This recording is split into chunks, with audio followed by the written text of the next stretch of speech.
फाल्गुन मास के कृष्ण पक्ष की चतुर्दशी तिथि को महाशिवरात्रि का पावन त्योहार मनाया जाता है और इस दिन शिव जी अपने भक्त की सुध लेते हैं, उनकी मनोकामनाओं को पूर्ण कर देते हैं।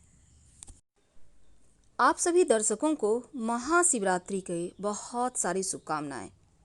भगवान शिव की अपार शक्ति और भक्ति का पर्व महाशिवरात्रि हर वर्ष फाल्गुन माह के कृष्ण पक्ष की चतुर्दशी तिथि को मनाया जाता है और इस बार गुरुवार 11 मार्च के दिन मनाई जाएगी। भगवान शिव माँ पार्वती की पूरे विधि विधान से पूजा करने का विधान है। उन्हें आप भांग, धतूरा, बिल्वपत्र और बेर जरूर अर्पित करें। इस दिन धार्मिक अनुष्ठान भी किए जाते हैं, रुद्राभिषेक भी किए जाते हैं और महामृत्युंजय मंत्र का जप भी किए जाते हैं। मान्यता है कि इस दिन महामृत्युंजय मंत्र का जप करने से आपके स्वास्थ्य में कहीं कोई पीड़ा नहीं होती, बड़े से बड़े दुर्घटना योग भी टल जाते हैं, हमारी सभी मनोकामनाएं पूर्ण हो जाती हैं। अब आपने देखा होगा लगभग हर घर में शिव जी का व्रत जरूर करते हैं लोग। महाशिवरात्रि का व्रत छोटे बच्चे से लेकर बड़े तक शाम के वक्त फलाहार कर व्रत का पूरा पालन करते हैं, शाम तक व्रत रखकर निराहार रखकर। अब इस दिन आपने देखा होगा शिव बारात भी निकाली जाती है, धूमधाम से यह त्योहार मनाया जाता है और ज्योतिष में ये भी कहा गया है कि महाशिवरात्रि अगर गुरुवार के दिन हो तो ये और भी खास बन जाता है। वैसे तो चूंकि महाशिवरात्रि का त्यौहार खास योग में मनाया जा रहा है, इस बार शिव योग बन रहा है।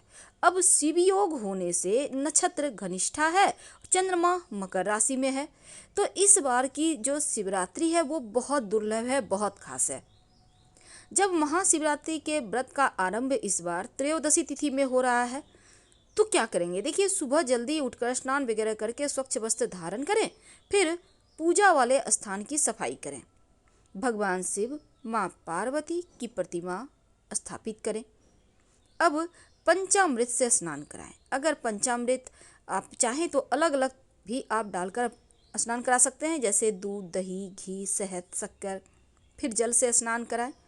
अब भांग, धतूरा, फल, मिठाई, पुष्प में अगर आग का पुष्प हो तो सबसे अच्छा। शिव जी को चंदन और गुलाल जरूर अर्पित करें। माँ पार्वती को नए सिंदूर की, यानी कि सिंदूर जो आप नियमित रूप से आप पूजा में यूज कर रहे हैं उसको नहीं यूज कर आपको एक नई पुड़िया से उन्हें अर्पित करना है। फिर जो आपकी उंगली में लगा रह गया उससे खुद की मांग भरें। अब सच्चे मन से महाशिवरात्रि व्रत करने का संकल्प लें। अगर आपके घर के आसपास शिव जी का मंदिर है तो जाकर एक लोटा जल में थोड़ा सा अक्षत यानी बिना टूटा हुआ चावल, बिल्वपत्र, पुष्प, दूध जो भी आपके पास है डालकर जाकर शिवलिंग पर अर्पित करके चले आएं। चूँकि इस बार महाशिवरात्रि प्रारंभ होगी 11 मार्च की दोपहर 2:39 पर और चतुर्दशी तिथि समाप्त होगी 12 मार्च दोपहर 12:23 पर। तो महाशिवरात्रि के जो पूजा विधान है वो 11 मार्च की रात में ही की जाएगी, क्योंकि रात्रि में पूजा करने के विशेष नियम है, विशेष विधान है। तो शिव जी की पूजा में अगर आप बेल का फल उन्हें अर्पित कर पाएँ तो ये सर्वोत्तम होगा, इसको हम श्रीफल भी कहते हैं। तो भगवान शिव की आराधना के लिए महाशिवरात्रि बहुत खास मानी जाती है और शिवरात्रि वैसे तो हर महीने के कृष्ण पक्ष की चतुर्दशी तिथि को आती है, लेकिन फाल्गुन मास के जो कृष्ण पक्ष की चतुर्दशी तिथि है इसको महाशिवरात्रि कहते हैं। और इस बार शिवरात्रि के दिन चूंकि शिवयोग बन रहा है और मान्यता है कि भगवान शिव माँ पार्वती का विवाह अगर आप करवाएं या दोनों का गठबंधन करवाएं तो आपके घर परिवार में, आपके वैवाहिक जीवन में कहीं कोई तोड़ ही नहीं सकता, सदा सदा के लिए आप लोगों का रिश्ता बना रहता है। बहुत सारी चीज़ें इस दिन के व्रत में ऐसी होती हैं जो आपको नहीं खाना चाहिए और एक चीज़ ऐसा है जो शिवरात्रि के दिन जरूर खाना चाहिए ताकि आपको इस व्रत का संपूर्ण फल मिले। देखिए महाशिवरात्रि के दिन बहुत सारे लोग व्रत रखते हैं, बहुत सारे लोग सात्विक भोजन करते हैं एक बेला उपवास रखकर। तो महाशिवरात्रि का अगर आप व्रत रखते हैं तो शरीर में पानी की कमी ना हो, इसके लिए आप जूस का सेवन कर सकते हैं, अनार का, ऑरेंज का कर लीजिए, लेकिन ईख का जूस मत पीजिएगा। महाशिवरात्रि के दिन फलाहार में भी जैसे सेब, ऑरेंज, पपीता, केला, खीरा वगैरह खा सकते हैं। इस दिन नमक नहीं खाना चाहिए।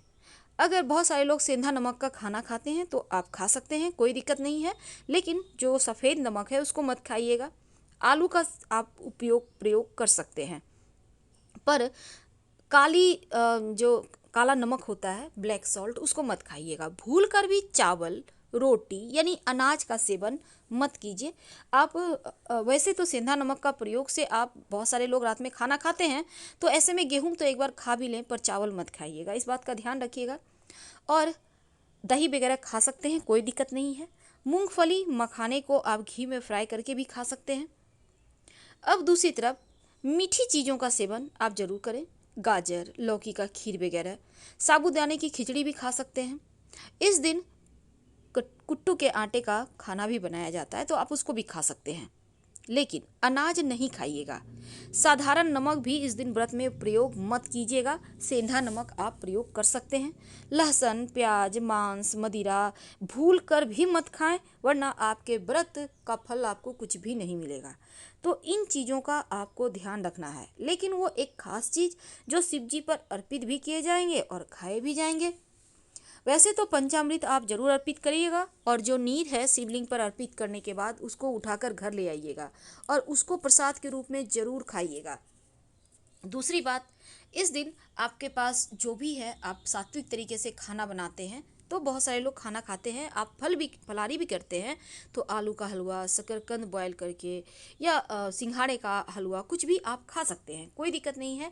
लेकिन इस दिन शिव जी के ऊपर, शिवलिंग के ऊपर बैर तो आपको पता होगा, जरूर अर्पित करें, बैर जरूर अर्पित करें।